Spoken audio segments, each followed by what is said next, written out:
ഒരു മുംബൈ സീരിയലിൽ ഇനി വരാനിരിക്കുന്ന നല്ലൊരു അടിപൊളി എപ്പിസോഡിന്റെ റിവ്യൂവിലേക്ക് എല്ലാവർക്കും സ്വാഗതം. അങ്ങനെ എല്ലാവരുടെയും എതിർപ്പിനെ മറികടന്ന് രോഹിത് നിരപരാധിയാണെന്നുള്ള സത്യം ശരണ്യ കോടതിയിൽ വിളിച്ചു പറയുന്നുണ്ട്. അങ്ങനെ കോടതിയിൽ നിന്നും പുറത്തിറങ്ങിയ രോഹിത് പറയും, എന്നോട് ക്ഷമിക്കണം, ഞാൻ തെറ്റൊന്നും ചെയ്തിട്ടില്ലെങ്കിലും ഞാനും അവരുടെ കൂടെ ചേർന്ന് അവരുടെ ചർച്ചയിൽ പങ്കാളിയായിരുന്നു.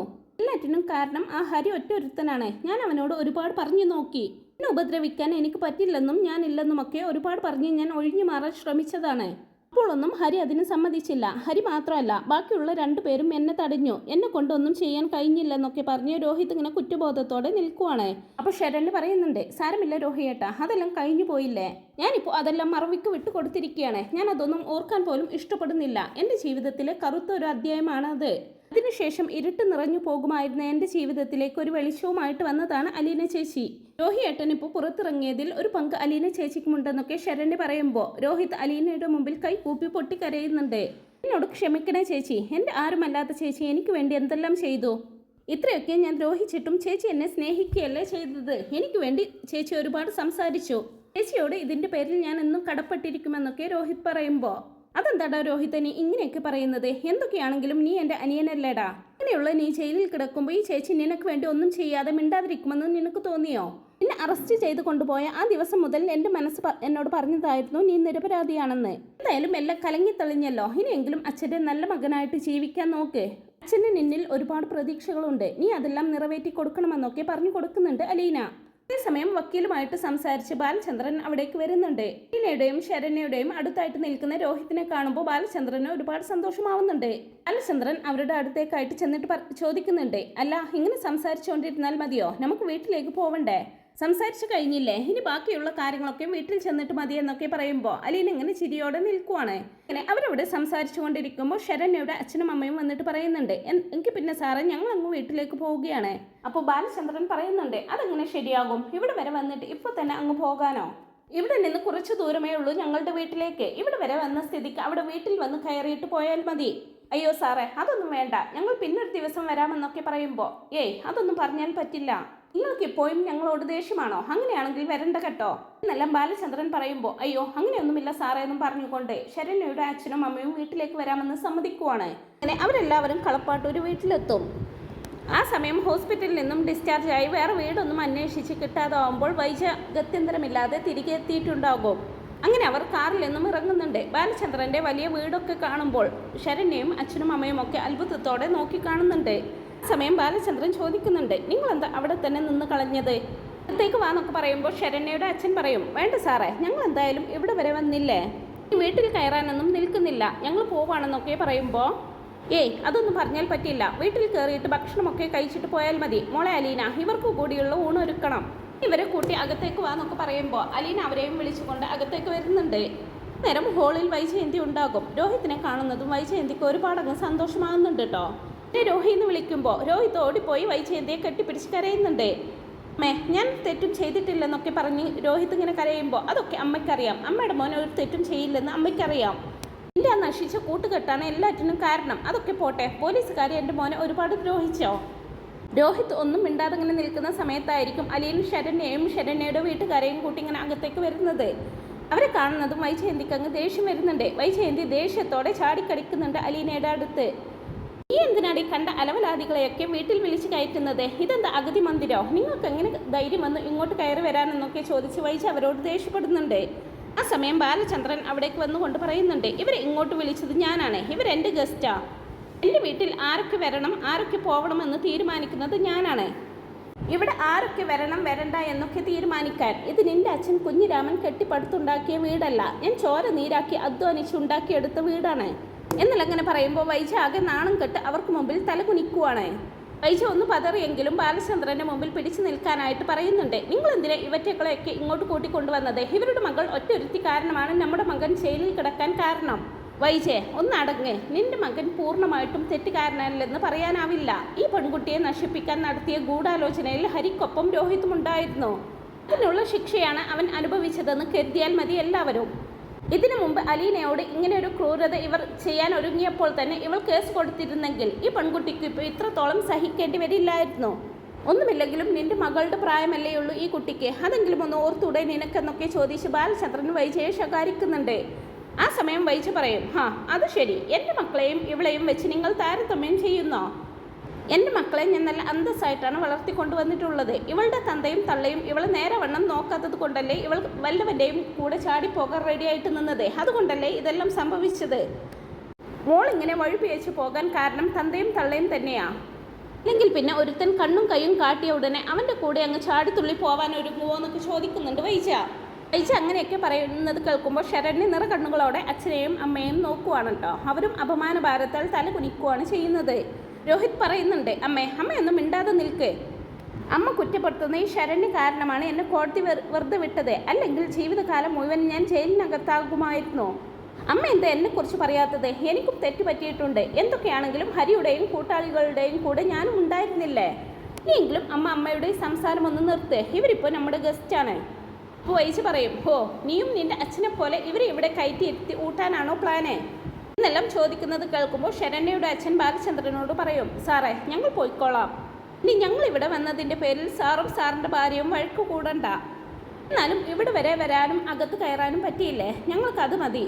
നിങ്ങൾ ഇറങ്ങുവാണെന്നൊക്കെ പറഞ്ഞ് അവർ പോകാൻ ഒരുങ്ങുമ്പോൾ ബാലചന്ദ്രൻ പറയും, നിങ്ങൾ ഇങ്ങോട്ട് ക്ഷണിച്ചത് ഞാനാണ്. എൻ്റെ വീടാ. ഇനി നിങ്ങളിവിടെ നിൽക്കുന്നതിൽ മറ്റാർക്കെങ്കിലും പ്രശ്നമുണ്ടെങ്കിൽ അവർക്കിവിടെ നിന്ന് ഇറങ്ങിപ്പോകാം.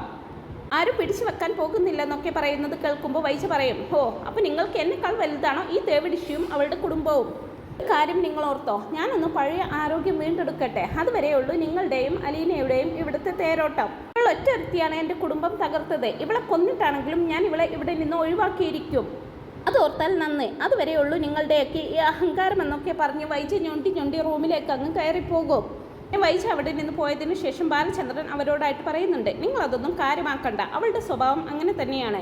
അവളെ അലീനെ, നീ പോയിട്ട് ഇവർക്ക് കഴിക്കാൻ എന്തെങ്കിലും എടുത്തു വയ്ക്കേ. സെമിനാപ്പോഴേക്കും ഞാനൊന്ന് ഫ്രഷ് ആയിട്ട് വരാമെന്നും പറഞ്ഞുകൊണ്ട് ബാലചന്ദ്രൻ മുകളിലേക്ക് കയറി പോകും. അപ്പോൾ അലീനയും പറയുന്നുണ്ട്, മോനെ രോഹി, നീയും പോയിട്ടൊന്ന് ഫ്രഷ് ആയിക്കോ.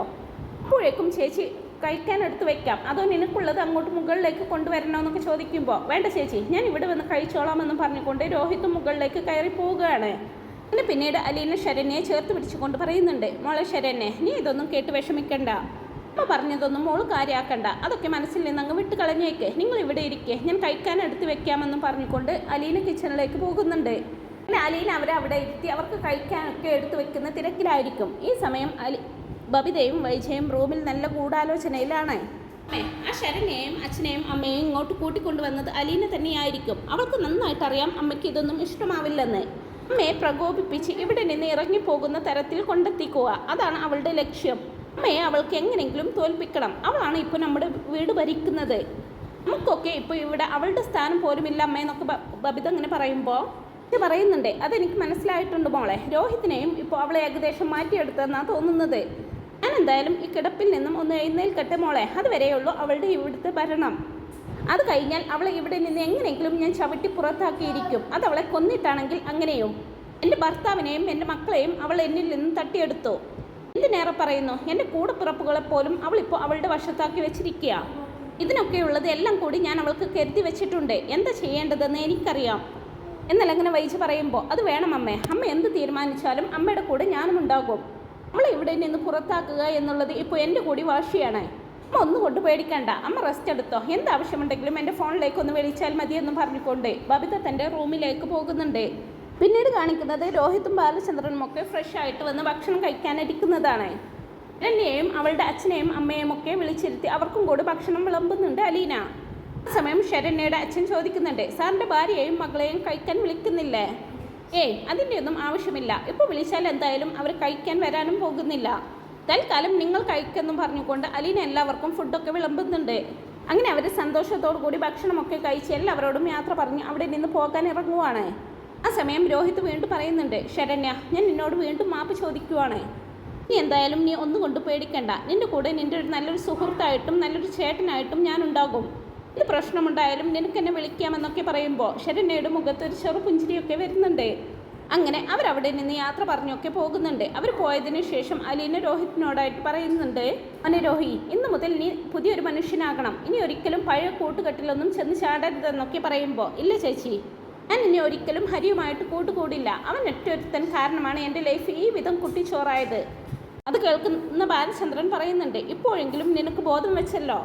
ഇത്ര കാലം നിന്റെ അമ്മ പറഞ്ഞത് കേട്ട് ഇവളെ ഉപദ്രവിക്കലല്ലായിരുന്നോ നിന്റെ ജോലി? എന്നിട്ടിപ്പോൾ നിന്നെ രക്ഷിക്കാനായിട്ട് നീ ശത്രുവായിട്ട് കണ്ടിരുന്ന ഇവൾ തന്നെ വേണ്ടി വന്നു. അപ്പോൾ രോഹിത് പറയുന്നുണ്ട്, എനിക്ക് മനസ്സിലായച്ചാ, എനിക്കിപ്പോൾ എല്ലാം മനസ്സിലായി. ആരാണ് ശരിയെന്നും ആരാണ് തെറ്റുകാരെന്നും ഇനി ഞാനെല്ലാം തിരുത്താൻ തുടങ്ങുവാണ്. ഞാൻ അച്ഛന് വാക്ക് തരുവാ. ഇനി ഞാൻ കാരണം അലീന ചേച്ചി ഒരിക്കലും കരയില്ല. ഇന്നു മുതൽ അലീന ചേച്ചി എൻ്റെ സ്വന്തം ചേച്ചിയാണ് എന്നൊക്കെ പറയുമ്പോൾ നിറ കണ്ണുകളോടെ അലീന രോഹിത്തിനെ ഇങ്ങനെ നോക്കുന്നുണ്ട്. ആ സമയം അവരവിടെ ഇങ്ങനെ സംസാരിച്ചുകൊണ്ടിരിക്കുമ്പോൾ വൈജയെ പിടിച്ചുകൊണ്ട് ബബിത അങ്ങോട്ട് വരുന്നുണ്ട്. ഇവർ പറയുന്നതൊക്കെ കേട്ടുകൊണ്ട് വൈജ ഒരു പുച്ഛത്തോടെ, കൊള്ളാം, നല്ല ഉപദേശം. ദേ രോഹി, നിന്റെ അച്ഛൻ പറയുന്നതൊക്കെ കേട്ട് ജീവിച്ചാൽ നിന്റെ ജീവിതം തകർന്നു പോവത്തേ ഉള്ളൂ. നിൽക്കുന്ന അലീന, അവളാണ് നമ്മുടെ കുടുംബത്തിലെ ഏറ്റവും വലിയ കരട്. അത് നമ്മുടെ കുടുംബത്തിൽ നിന്നും എടുത്തു മാറ്റാനാണ് നോക്കേണ്ടത്. അല്ലാതെ നിന്റെ അച്ഛൻ പറയുന്ന വാക്കും കേട്ട് ഇവളെ തലയിലെടുത്ത് വെക്കുകയല്ല വേണ്ടത്. ഇയാൾക്ക് നമ്മളെക്കാളൊക്കെ വലുത് ഈ നിൽക്കുന്ന നശിച്ചവളാണ്. ഈ നശിച്ചവൾക്ക് വേണ്ടി നിന്റെ അച്ഛൻ താലി ചാർത്തി ഭാര്യയാക്കി എന്നെ പോലും വേണ്ടെന്ന് വെക്കാൻ തയ്യാറായില്ലേ? അപ്പോൾ ബബിതയും പറയുന്നുണ്ട്, അതേ രോഹിയേട്ടാ, ഇവളുടെ ലക്ഷ്യം നമ്മുടെ അച്ഛൻ്റെ സ്വത്തുക്കളാണ്. ഇന്ന് നമ്മുടെ അച്ഛനെ തട്ടിയെടുത്തതുപോലെ നാളെ ഒരിക്കൽ നമ്മുടെ അച്ഛൻ്റെ സ്വത്തുക്കളും ഇവൾ കൈക്കലാക്കും. അതെല്ലാം കണ്ട് നോക്കി നിൽക്കേണ്ടി വരും നമുക്ക്. സംഭവിക്കാതിരിക്കണമെങ്കിൽ ഇപ്പോൾ തന്നെ അതിനു വേണ്ട മുൻകരുതലൊക്കെ എടുത്തേ പറ്റൂ എന്നൊക്കെ ബബിത പറയുമ്പോൾ ബാലചന്ദ്രൻ അങ്ങ് പൊട്ടിത്തെറിക്കുന്നുണ്ട്.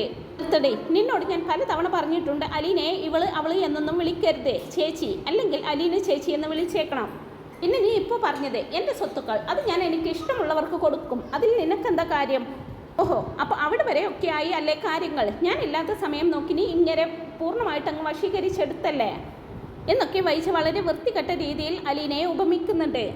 അയ്യോ മാഡം, മാഡം എന്നെ തെറ്റിദ്ധരിച്ചിരിക്കുകയാണ്. എനിക്ക് ആരുടെയും സ്വത്തും പണവും ഒന്നും വേണ്ട. ബാലചന്ദ്രൻ സാറിനെ ഞാൻ എൻ്റെ സ്വന്തം അച്ഛൻ്റെ സ്ഥാനത്താണ് കാണുന്നത്, അല്ലാതെ ഞാൻ ആരുടെയും ഒന്നും പിടിച്ചു പറിച്ചുകൊണ്ട് പോവാൻ വന്നതല്ലെന്നൊക്കെ അലീന പറയുമ്പോൾ, തടി, അവളുടെ ഒരു അഭിനയം. എൻ്റെ മക്കൾ അനുഭവിക്കേണ്ട സ്വത്തുക്കൾ നിന്നെ കൊണ്ട് ഞാൻ അനുഭവിപ്പിക്കില്ലടി. എൻ്റെ ജീവിതം നശിപ്പിച്ച പോലെ എൻ്റെ മക്കളുടെ ജീവിതവും നശിപ്പിക്കാനാണ് നിൻ്റെ പ്ലാനെങ്കിൽ നിന്നെ ഞാൻ കൊന്നുകളയും. നാണമുണ്ടോടി നിനക്ക് ഇയാളുടെ പിറകെ ഇങ്ങനെ മണപ്പിച്ച് നടക്കാനായിട്ട് എന്നല്ല അങ്ങനെ വൈജ സ്വയം മറന്ന് പൊട്ടിത്തെറിക്കുമ്പോൾ ബാലചന്ദ്രൻ പറയും, ദേ വൈജയെ, കേട്ട് നിൽക്കുന്നതിനൊക്കെ ഒരു പരിധിയുണ്ട്, ക്ഷമിക്കുന്നതിനും ഒരു പരിധിയുണ്ട്. ഇനി നിൻ്റെ വായിൽ നിന്ന് ഇങ്ങനെ വല്ലതും വീണാൽ അടിച്ച് നിൻ്റെ കരണക്കുറ്റി പൊട്ടിക്കും ഞാൻ. നീ ഇപ്പോൾ വിളിച്ചു പറഞ്ഞതുപോലെയൊക്കെ ചെയ്യാൻ നിൻ്റെ അത്ര തരം കാണിട്ടില്ല അലീന.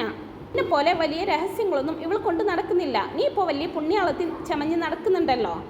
എങ്ങനെയുള്ളവളാണെന്നൊക്കെ ഞാൻ അറിഞ്ഞു കഴിഞ്ഞു. എന്നെ കൊണ്ട് കൂടുതലൊന്നും പറയിപ്പിക്കണ്ട.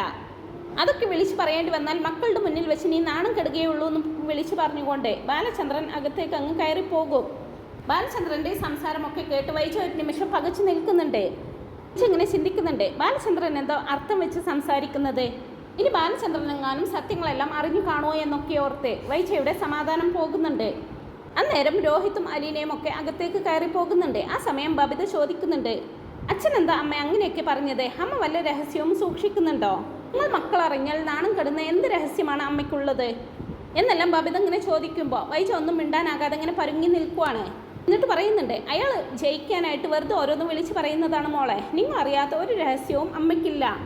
എന്താണെന്നറിയില്ല, വല്ലാത്തൊരു ക്ഷീണം, മരുന്നിൻ്റെയാണെന്ന് തോന്നുന്നു. ഞാനൊന്ന് കിടക്കട്ടെ, മോളെന്നെ ഒന്ന് റൂമിലേക്ക് ആക്കിത്താന്ന് പറയുന്നുണ്ട് വൈജ. അങ്ങനെ വൈജ നൈസായിട്ട് ബബിതയുടെ ചോദ്യങ്ങളിൽ നിന്നും തടി തപ്പുവാണ്.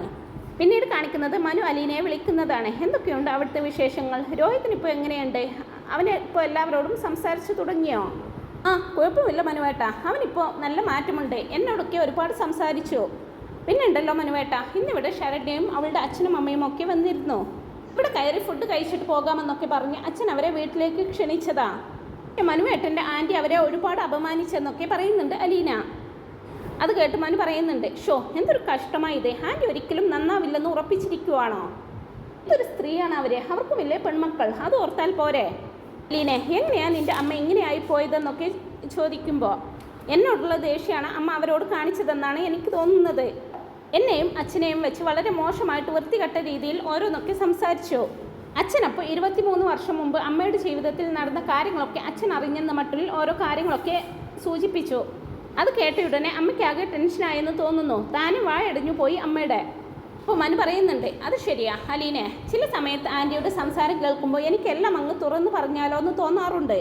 പിന്നെ വേണ്ടെന്ന് വെച്ചിട്ടാ ഈ കാര്യങ്ങളൊക്കെ എല്ലാവരും അറിഞ്ഞാൽ അതോടുകൂടി ആൻറ്റിയുടെ അഹങ്കാരമൊക്കെ താനെ അടങ്ങിക്കോളും. പിന്നേറെ പറയുന്നു, സ്വന്തം മക്കൾ പോലും ആൻറ്റിയെ വെറുക്കും. അയ്യോ മനുവേട്ട, അതൊന്നും വേണ്ട. ഇക്കാര്യങ്ങളൊക്കെ അറിഞ്ഞാൽ അമ്മ തകർന്നു പോകും. എന്തൊക്കെയാണെങ്കിലും അമ്മ സന്തോഷമായിട്ട് ജീവിക്കുന്നത് കാണാനാണ് എനിക്ക് ആഗ്രഹം. ഇപ്പോൾ മാഡത്തിൻ്റെ പ്രശ്നം ഞാനാണ്. അച്ഛൻ എന്നെ വിടാത്തത് കൊണ്ടാണ് ഞാൻ ഇവിടെ നിന്ന് പോകാത്തത്. അച്ഛൻ സമ്മതിക്കുകയാണെങ്കിൽ ആ നിമിഷം തന്നെ ഞാൻ ഇവിടെ നിന്ന് പോകും മനുവേട്ടാ. എന്തിനാണ് അലീന അവിടെ നിന്ന് പോകുന്നത്? അത് നിൻ്റെയും കൂടി വീടല്ലേ? എന്തായാലും ഈ രീതിയിൽ മുമ്പോട്ട് പോവുകയാണെങ്കിൽ അധികം വൈകാതെ സത്യങ്ങളെല്ലാം അങ്കിൾ തന്നെ ആൻറ്റിയോട് പറയുമെന്നാണ് എനിക്ക് തോന്നുന്നത്. എന്നെ വിളിക്കാം, എനിക്ക് ഓഫീസിൽ നിന്നും ഒരു കോൾ വരുന്നുണ്ടെന്നും പറഞ്ഞുകൊണ്ട് മനു കോൾ കട്ട് ചെയ്യുവാണ്. ആ സമയം അലീന ഇങ്ങനെ തനിയെ മനസ്സിൽ പറയുന്നുണ്ട്, ഒരു കാരണവശാലും ഞാൻ അമ്മയുടെ മകളാണെന്ന് അമ്മ ഒരിക്കലും അറിയരുത്. അതറിഞ്ഞു കഴിഞ്ഞാൽ അമ്മ പിന്നെ ജീവിച്ചിരുന്നെന്ന് വരില്ല എന്നെല്ലാം ചിന്തിച്ചുകൊണ്ട് നിൽക്കുന്ന അലീനയെ കാണിച്ചുകൊണ്ടാണ് കേട്ടോ ഈ ഒരു എപ്പിസോഡ് അവസാനിക്കുന്നത്. അപ്പോൾ ഈ ഒരു റിവ്യൂ നിങ്ങൾക്ക് ഇഷ്ടപ്പെട്ടെങ്കിൽ വീഡിയോ ഒന്ന് ലൈക്ക് ചെയ്യാനും ചാനലൊന്ന് സബ്സ്ക്രൈബ് ചെയ്ത് സപ്പോർട്ട് ചെയ്യാനും മറക്കല്ലേ friends. Thanks for watching my video.